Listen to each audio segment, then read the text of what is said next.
Una feliz tarde, mi nombre es Ángela Gómez y estas son las noticias del mundo ahora. Vamos a los titulares. Ucrania es la única que puede decidir sobre su territorio. Así lo sentenció el presidente de Francia, Emmanuel Macron, en rueda de prensa con Volodymyr Zelensky, quien a su vez recordó que su prioridad es mantener la soberanía y las garantías de seguridad en una eventual negociación con Rusia. Las elecciones en Honduras están aún por definirse. Nasrias Fura, del Partido Nacional Conservador, exalcalde de Tegucigalpa y apoyado por Donald Trump, lidera con 39,9%, pero le sigue muy de cerca Salvador Nasralla con 39,89% de los votos. Cabeza a cabeza, el candidato que gane con mayoría simple gobernará el país. En tanto, ya son más de 1.000 muertes en Asia por las inundaciones en el sureste del continente. Solo en Indonesia se habla de más de 600 fallecimientos. Les contamos.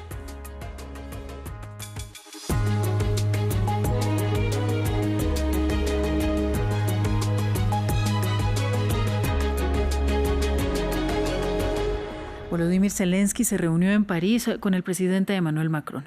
Al término de su encuentro ofrecieron una rueda de prensa conjunta en la que Macron sentenció que solo Ucrania puede decidir sobre su territorio.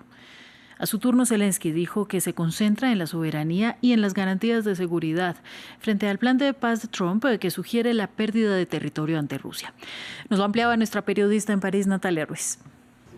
Volodymyr Zelensky fue recibido por Emmanuel Macron el día de hoy aquí en el Palacio del Elíseo. Ambos mandatarios tuvieron una reunión bastante larga en donde también tuvieron oportunidad de discutir por teléfono o por videoconferencia con otros líderes europeos como el primer ministro del Reino Unido, así como también el canciller alemán Friedrich Merz. En esta reunión también estuvieron Ursula von der Leyen y Antonio Costa, los dos representantes de la Unión Europea.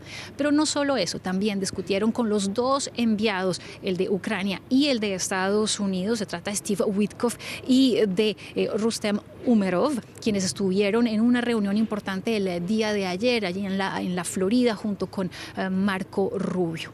En todo caso, al término de esta reunión el día de hoy, Emmanuel Macron simplemente dijo que ya se había llegado al final de todo lo que eran los trabajos en torno a esas garantías de seguridad que podría brindar la coalición de voluntarios, esa coalición que incluye a 35 países junto con Ucrania, una vez se logre un cese al fuego, pero que es necesaria que se trate de un cese al fuego que pueda llevar a una paz justa y duradera, más teniendo en cuenta, y eso lo recalcó Volodymyr Zelensky, que Rusia en cualquier momento puede violar esa paz en caso de que ésta llegue a decretarse. Ahora lo que resta saber es qué va a terminar saliendo, cuál va a ser la conclusión de la reunión entre Steve Witkoff y el presidente de Rusia, Vladimir Putin. Ellos han de reunirse este martes en Moscú y en todo caso consideran que es de lo que se obtenga allí se sabrá si sí hay o no una voluntad por parte de Rusia de poner fin a esta guerra. Y la jefa de política exterior de la Unión Europea, Kaja Kallas, advirtió que presionar a Ucrania para que haga concesiones en las negociaciones de paz no beneficia ni a Kiev ni a la Unión Europea. Sus comentarios se produjeron después de que funcionarios estadounidenses y ucranianos se reunieran en Florida para debatir un posible acuerdo de paz con Rusia. Bueno, sí, me temo que toda la presión recaerá sobre el bando más débil, porque esa es la manera más fácil de detener esta guerra cuando Ucrania se rinda. Pero eso no beneficia a nadie, ni a Ucrania, ni a la Unión Europea, ni a la seguridad global. Porque la Carta de las Naciones Unidas dice que no se pueden cambiar las fronteras por la fuerza. Si esto da resultados, lo veremos en otros lugares. Vamos a noticias de América Latina. Nasrias Fura, candidato del Partido Nacional Conservador, respaldado por el presidente estadounidense Donald Trump, y Salvador Nasralla, cabeza a cabeza en el conteo parcial de las elecciones presidenciales de Honduras. Sin embargo, el exalcalde de Tegucigalpa es seguido de cerca por el candidato del Partido Liberal, Salvador Nasralla, con 39,89% de los votos.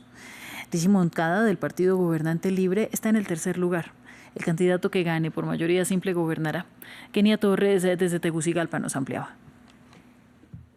Sí, hemos platicado con la población en general en el caso del fenómeno Nasri Tito Asfura y por qué en este momento está encabezando la preferencia del electorado. Sin duda alguna, por ejemplo, gente que está relacionada con familiares en Estados Unidos han reconocido que el espaldarazo recibido por él, por parte del presidente Donald Trump y el ofrecimiento de ayuda los ha hecho algunos de ellos votar por el Partido Nacional, dado, Ángela, que la mayoría de la población hondureña depende precisamente de esas remesas que vienen de los Estados Unidos, aproximadamente el 27% del Producto Interno Bruto también de este país depende de ello. Y otro aspecto muy importante, Ángela, es lo del estatus de protección temporal, conocido como TPS, bajo el cual se arropan muchísimos hondureños, casi 1 millón en estatus legal e ilegal que viven en los Estados Unidos para poder trabajar de manera libre y que en este momento está en suspenso. Y en el caso de Salvador Nasralla, pues se cree que está siendo beneficiado con ese voto que quería un cambio. Seguimos en Estados Unidos. Tanto la Cámara de Representantes como el Senado iniciaron investigaciones sobre un segundo ataque contra una embarcación sospechosa de transportar drogas en el Caribe en septiembre, en el que murieron 2 sobrevivientes del ataque inicial. Según un reporte publicado el viernes por Washington Post, el secretario de Defensa, Pete Hegseth, ordenó un segundo ataque para matar a todos los que iban a bordo. Algunos expertos jurídicos afirman que si la información del Washington Post es cierta, el bombardeo podría constituir un crimen de guerra. Estados Unidos ha matado al menos a 83 personas en ataques contra embarcaciones en el Caribe y el Pacífico, acusadas de transportar narcóticos. Hasta ahora, Washington no ha presentado pruebas del vínculo entre los botes y el narcotráfico. Tenemos el informe.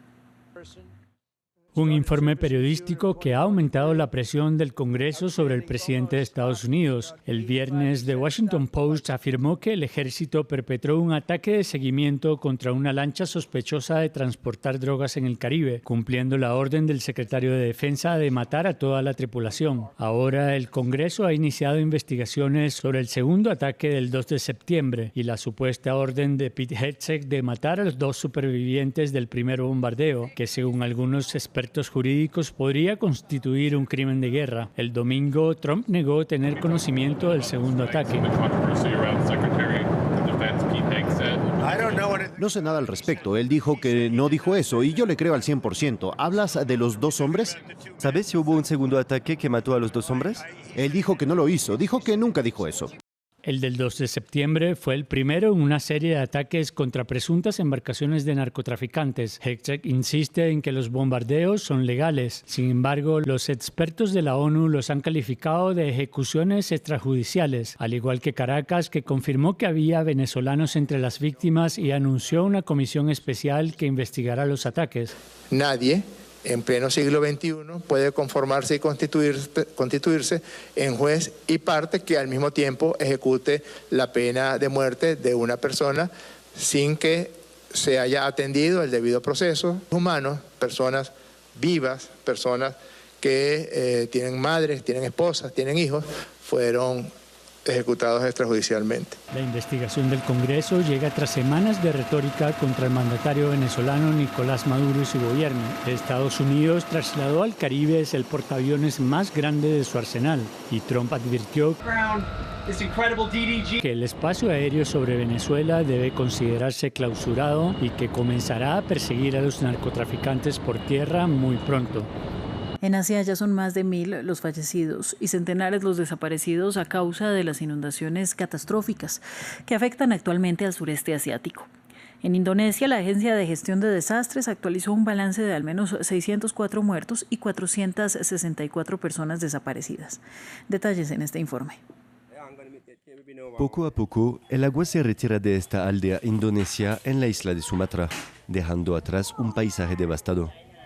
Un espeso lodo cubre todo, haciendo la tarea de recuperar cualquier cosa aún más difícil.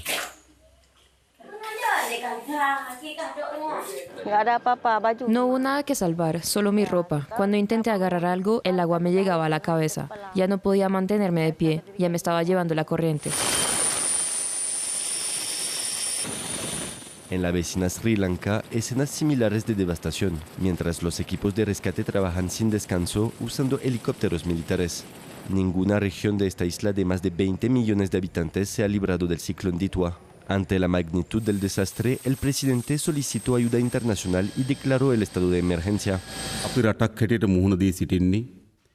Nuestro país se enfrenta al desastre natural más significativo y difícil de su historia. También somos conscientes de que la operación de rescate que estamos llevando a cabo es la más difícil en la historia de nuestra nación. Esta es la primera vez que todo el país ha sido golpeado por un desastre de esta magnitud. El clima severo también afectó a Tailandia, causando numerosas muertes y destrucción en 3 estados del sur y en el norte de Malasia. A pesar de anunciar paquetes de compensación para quienes perdieron familiares en las inundaciones, crece la indignación pública ante la respuesta del gobierno tailandés. 2 funcionarios locales han sido suspendidos por sus presuntas fallas. La temporada de monzones suele traer fuertes lluvias a la región, con riesgo de deslizamientos de tierra e inundaciones repentinas. Pero el calentamiento global agravó su impacto. En Indonesia y Tailandia el costo humano de las inundaciones es de los peores en años, con muchas personas aún desaparecidas. Las autoridades de Hong Kong informaron este lunes que arrestaron a otros 13 sospechosos por presunto homicidio involuntario relacionado con el peor incendio registrado en la ciudad, que ya deja al menos 151 víctimas mortales.